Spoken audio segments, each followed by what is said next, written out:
अस्सलाम वालेकुम। अस्सलाम वालेकुम दोस्तों, मैं हूं शाहिद हुसैन और मेरे साथ हैं रोशन अजीम साहब। रोशन साहब, आपको बेहद शुक्रिया। अल्लाह ताला आपको इसी तरह चमकता धमकता और रोशन रखे। आपने अपना कीमती वक्त दिया, उसके लिए दिल से मैं शुक्रिया अदा करता हूँ। कैसे मिजाज हैं आपके सर, खैरियत से हैं? थैंक यू सो मच शायद। मैं बिल्कुल ठीक हूँ और बड़ी करम नवाजी आपकी। आप याद करते रहते हैं तो कोशिश ये करते हैं कि आपके व्यूअर्स के लिए और आपके लिए, क्योंकि आप रिनोन जर्नलिस्ट हैं पाकिस्तान के, हमें आप पर प्राउड है। आप नेशनल मीडिया के जो है जर्नलिस्ट हैं। आप कोई आम कोई यूट्यूबर, सबके हमारे भाई हैं यूट्यूबर्स, लेकिन आपकी थोड़ी हैसियत थोड़ी ज्यादा इसलिए कि आप रिनोन जर्नलिस्ट हैं, नेशनल मीडिया से आपका ताल्लुक है।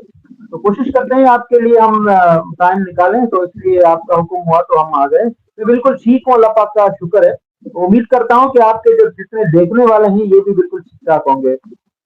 सर बेहतरीन, माशाल्लाह सर, अल्लाह ताला आपको सलामत रखे। आपने हमेशा इज्जत अफजाई की, आपका बेहद शुक्रिया। अब सर थोड़ा सा बढ़ते हैं गुलाम हैदर के केस से मुताल्लिक, क्योंकि आप गुलाम हैदर के पाकिस्तान में पहले वकील थे जिन्होंने ना सिर्फ सोशल मीडिया पे आवाज उठाई, बल्कि कानूनी जितनी चाराजोई थी वो इब्तिदा की आपने, और हर इम्कान कोशिश की कि उसका केस जो है बेल्ट कर दें, क्योंकि उसके पास कुछ भी नहीं था। तो अब आप आजकल जो सिचुएशन है वो तो ज़ाहिर है आपकी शायद नज़र से ना गुजरी हो, क्योंकि आप अपने कामों में होते हैं। तो वो मरहला अगर आप डिस्कस कर सकें कि वो कितना कठिन मरहला था आपके लिए, कि जब ये आपने सोशल मीडिया पे उसकी वीडियोस देखी और उसके बाद फिर आप मैदान में उतरे। शायद ये बिल्कुल कठिन मरहला ही था, क्योंकि गुलाम हैदर के का आवाज बुलंद करने के लिए चंद ही लोग थे, जिसमें आप सर फिर शाहिद था और कुछ लोग और थे। तो उसके बाद जब हमने इस केस में आवाज बुलंद की, तो एक तो गुलाम हैदर खुद यहाँ पाकिस्तान में मौजूद नहीं था। गुलाम हैदर जो है खुद सऊदी अरेबिया में था। और गुलाम हैदर के जो वालिद साहब हैं या दूसरे फैमिली मेंबरान हैं, वो भी कराची और हैदराबाद से कोई 3 से 400 किलोमीटर की, कोई 500 किलोमीटर की दूरी पर शायद होंगे। वो भी बिल्कुल बलूचिस्तान के बॉर्डर पर है वो उसका एरिया।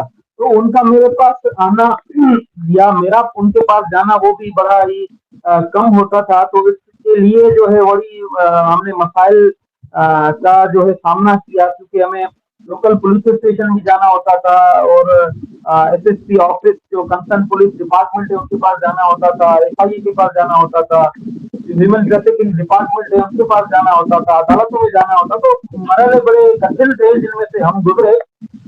और गुलाम हैदर की गैर मौजूदगी पाकिस्तान में थी। तो बस यही इंतजार था कि गुलाम हैदर जब पाकिस्तान आए तो इस मामले को मजीद हम आगे बढ़ाएं। तो आप तमाम लोगों का साथ रहा, स्पेशली शायद आपका, और जितने और यूट्यूबर्स हैं या नेशनल मीडिया के जितने भी जर्नलिस्ट हैं या पाकिस्तान में जिन्होंने भी हमारा साथ दिया, तहे दिल से हम शुक्रगुजार हैं। अगर उनका साथ ना होता तो यकीनन मैं कोई भी आगे एक कदम भी नहीं उठा सकता था, क्योंकि ये ऐसा मरहला था जिसमें बड़े मसाइल का हमें जो है ना वो हमें फेस करना हमें पड़े। इसमें क्योंकि इदारों का भी साथ नहीं था। आपको पता है जो नेशनल मीडिया थी वो इस मामले को उन्होंने फोकस नहीं किया। फोकस ना करने के वजूहत दूसरे हैं, क्योंकि सीमा हैदर को पाकिस्तान की मीडिया ने इतनी इम्पोर्टेंस नहीं दी। हाँ, यकीनन हिंदुस्तान में सीमा हैदर एक बड़ा मुद्दा है, लेकिन पाकिस्तान में ये मुद्दा नहीं है। पाकिस्तान में और दीगर मसाइल है जिन पर हमारी नेशनल मीडिया जो है वो फोकस करती रही, बजाय के गुलाम हैदर के इशू पर। लेकिन उसके बावजूद भी हमने, आपका जो चैनल था, जो नेशनल मीडिया का मेन स्ट्रीम मीडिया पे, आपने इसको बड़ा बुलंद किया आवाज, और साइमल्टेनियसली जितने यूट्यूबर थे उन्होंने बड़ा साथ दिया, क्योंकि आवाज दबी हुई थी गुलाम हैदर की। पाकिस्तान में आवाज बुलंद करने वाले आप ही चंद लोग थे जिन्होंने आवाज बुलंद की। हिंदुस्तान में सीमा हैदर की जो आवाज थी वो बड़ी बुलंद थी। जो एक साइड की सीमा हैदर की वो पॉजिटिव करके दिखाई जा रही थी, और गुलाम हैदर की साइड जो नेगेटिव करके दिखाई जा रही थी, मेन स्ट्रीम मीडिया और जो सोशल मीडिया हिंदुस्तान की।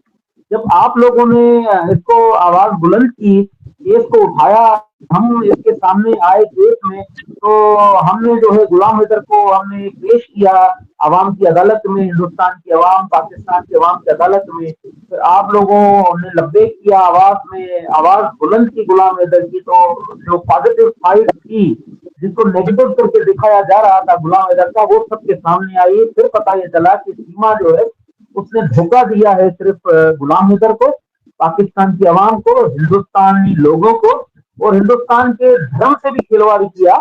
वो एक धर्म की जो चादर ओढ़ के वो अपना शेल्टर तलाश करते हुए वो हिंदुस्तान के जो मजहबी लोग हैं और ये जो पॉलिटिशियन लोग हैं उनके बीच में वो चली गई। तो ये एक पॉजिटिव किरदार जो है गुलाम हैदर का नेगेटिव बना हुआ था, सीमा का जो नेगेटिव किरदार था वो पॉजिटिव बना था। इसको आप लोगों की मदद के साथ जो है वो हमने सामने लाए। और तो लीगल जो फॉर्मेलिटीज होती है, पाकिस्तान का जो कॉन्स्टिट्यूशन है, संविधान है, या पाकिस्तान की जो डिपार्टमेंट की जो लीगल फॉर्मेलिटीज होती है, हमने उसको फुलफिल की। उसके बाद शाहिद हुसैन आप तमाम लोगों की हेल्प के साथ, अंसार बद्री के साथ, तो फिर हमने मोमिन मलिक के साथ से हम हिंदुस्तान पहुंचे और कार्रवाई आगे चले इंशाल्लाह। अब भी मैं देख रहा हूँ कि काफी लोग खड़े हो चुके हैं, लेकिन शाहिद हुसैन अब तक भी अपनी और जंग में हथियार लेके जो है वो बिल्कुल आगे है, कोशिश कर रहा है। इंशाल्लाह पाए तकमील तक ये पहुंचेगा मोमिन मलिक साहब के थ्रू, और आप तमाम लोगों की मेहनत और आगे नहीं जाएंगे इंशाल्लाह थ्रू। आपको आपको बहुत सारे दोस्त सलाम कर रहे हैं, आपको अप्रिशिएट कर रहे हैं कि आप गुलाम हैदर के साथ उस वक्त थे जब कोई नहीं था, और हमेशा आपको अप्रिशिएट करते रहेंगे। एक सवाल ये भी है कि आप अंजाम तक पहुंचाने के लिए साथ रहते हैं, आप हालांकि हो, उस पर हम थोड़ा सा आगे बात करेंगे। सर, आपने जो फाइल तैयार की, डॉक्यूमेंट्स तैयार किए, गुलाम हैदर के पास बहुत सारे उस वक्त दस्तावेजी डॉक्यूमेंट्री एविडेंस नहीं थे, दस्तावेजी सबूत नहीं थे, तो उसके बाद अब कोर्ट ने बुलाया, आपको इंफॉर्मेशन में होगा कि इंडियन अदालत ने उनको बुलाया और वो अपना जाके स्टेटमेंट रिकॉर्ड कराएगा, अपने सबूत पेश करेगा। तो गुलाम हैदर के पास कौन कौन से या किस किस्म के सबूत हैं जो अदालत में रख के अपने बच्चे या अपना केस कि उसकी तलाक नहीं हुई थी, उसके बच्चे उसके हैं और कभी कोई ऐसी चीज नहीं हुई थी जैसे सीमा को यहाँ से छोड़ के जाना पड़े, तो क्या सबूत है, क्या आपने रिकॉर्ड तैयार करके किया था, कोई ऐसा जो पब्लिक कर सके, आप बता सकें? सबसे पहले जो बड़े में बड़ा जो सबूत है गुलाम हैदर का, वो हमारे पास मौजूद है, जो मोमिन मलिक साहब के पास भी अब मौजूद है। सीमा का ये दावा था कि गुलाम हैदर ने मुझे तलाक दे दी है और मुझे छोड़ दिया है। अब हमारे पास वो कानून के मुताबिक सेक्शन 5 का जो फॉर्म होता है निकाहनामा, वो अब तक इंटेक्ट है पाकिस्तान के कानून में, पाकिस्तानी इदारों में। उस हवाले से पाकिस्तान की सरकार ने जो मैरिज सर्टिफिकेट है, वैलिड मैरिज सर्टिफिकेट, वो जारी किया है कि अब तक जो सीमा हैदर है वो गुलाम हैदर की बीवी है। गुलाम हैदर ने सीमा हैदर को कोई तलाक नहीं दी।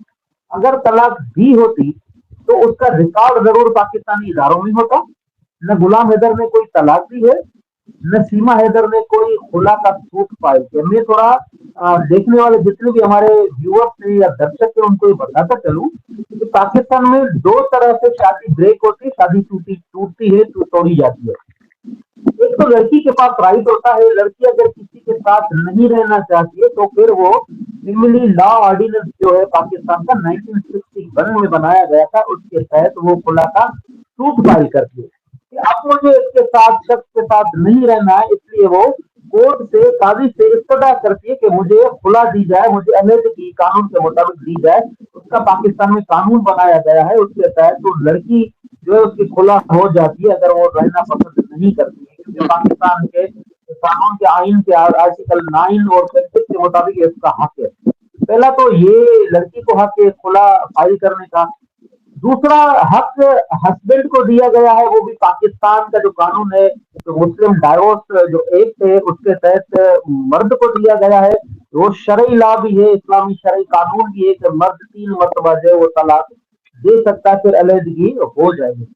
अब सीमा के केस में न सीमा ने फैमिली लॉ ऑर्डिनेंस 1961 के तहत जो और उसके तहत फॉर्म 5 के तहत जो लिखा हुआ उसको ब्रेकिंग के लिए, शादी तोड़ने के लिए जो डाइवोर्स एक्ट है उसके तहत कोई भी खुला फाइल नहीं की कोर्ट में।